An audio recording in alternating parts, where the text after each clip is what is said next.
How you break a fast is just as important as the fast itself, if not more. In this video, we're going to go over how to break an extended or block fast the right way.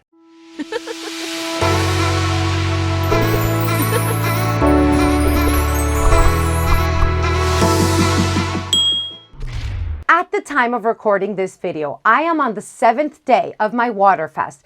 And as you see, I'm not drowsy, I'm not sick, I'm not dead. I am perfectly functional. I am very awake, very alert, and ready to tell you how to break this fast.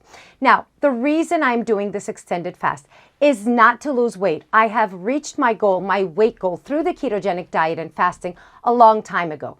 But I do implement fasting for health benefits.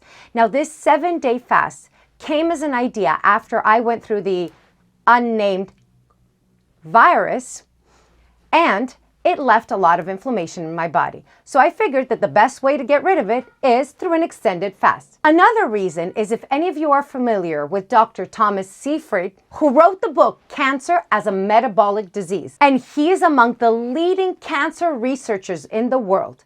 Well, Thomas Seyfried has said that if you perform one 7-day fast a year, you are reducing your chances of cancer by 95%. So yeah, I will do a 7-day water fast. But who am I anyway? Well, for those of you who don't know me, my name is Talita from Shrinking with Keto. And throughout my ketogenic journey, I have lost over 190 pounds and reversed my type 2 diabetes. Now, throughout this journey, I have helped and coached many people reach their goal, and I hope to do the same for you. Refeeding is very important. When we reintroduce food to our body after an extended fast, we will spike insulin. The goal here is to regulate how big or small of a spike we actually get. Now, not all foods spike insulin at the same level, so bear with me as I quickly explain how the 3 macronutrients spike insulin differently. You see, carbohydrates have the highest spike in insulin, so it's not really advised to break your fast with carbohydrates. Proteins have a moderate spike in insulin, and fats have almost no insulin spike at all. But again, I wouldn't suggest you go head first into breaking your fast with fats alone.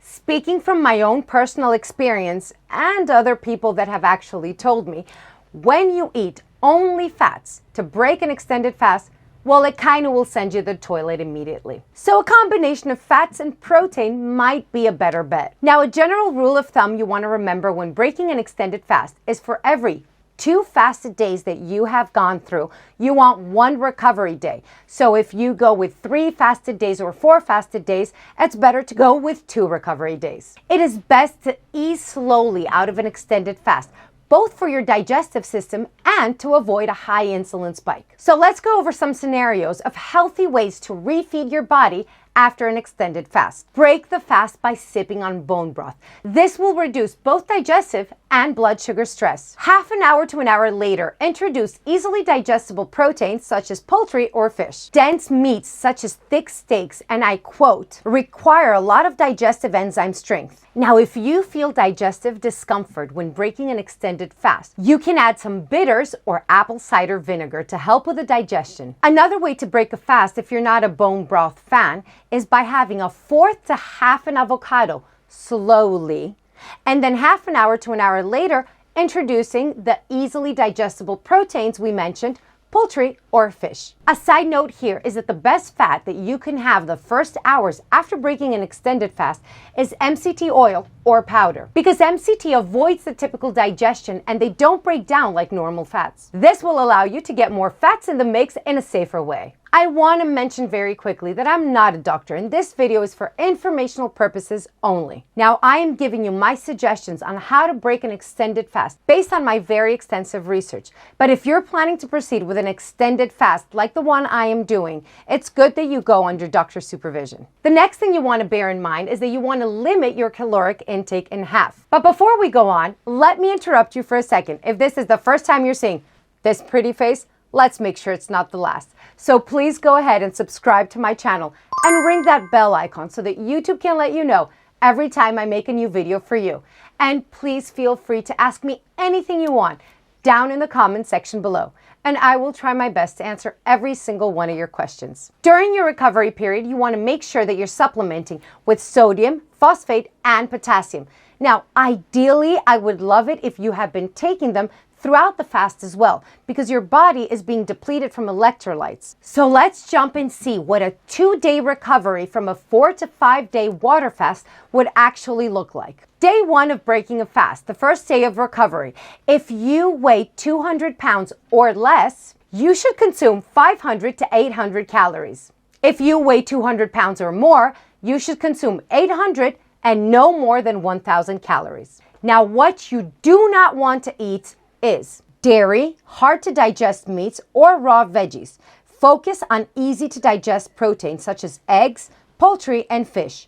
For fats, prefer avocados, avocado oil, coconuts and coconut oil, or MCT as I previously mentioned. And obviously olive oil and olives. You can also heavily focus your first day of recovery on bone broth. Now, we do not want to go over 20 grams of protein because we do not want to activate high levels of mTOR. This is also a good day to reintroduce small amounts, keyword small here guys, of fermented foods such as kimchi in order to reintroduce some healthy bacteria to your gut. You will need to use a food tracking app such as FitnessPal Carb Manager to insert the foods you're eating so that you notice if you're going over 20 grams of protein, and you want to make sure to stay in the calorie count that we mentioned before. Day 2 of your recovery, we're changing the amount of calories that we're going to be eating. Now, on day 2, if you weigh 200 pounds or less, you're shifting from 800 to 1,000 calories, more or less. But don't go over 1,000 calories. And if you weigh 200 pounds or more, you can go from 1,000 all the way to 1,200 calories. On day 2 of your recovery from extended fasting, you can eat everything that we mentioned on day 1. And in this case, you can also add some raw nuts and seeds. Again, I want you to keep your proteins up to 20 grams for the second day as well.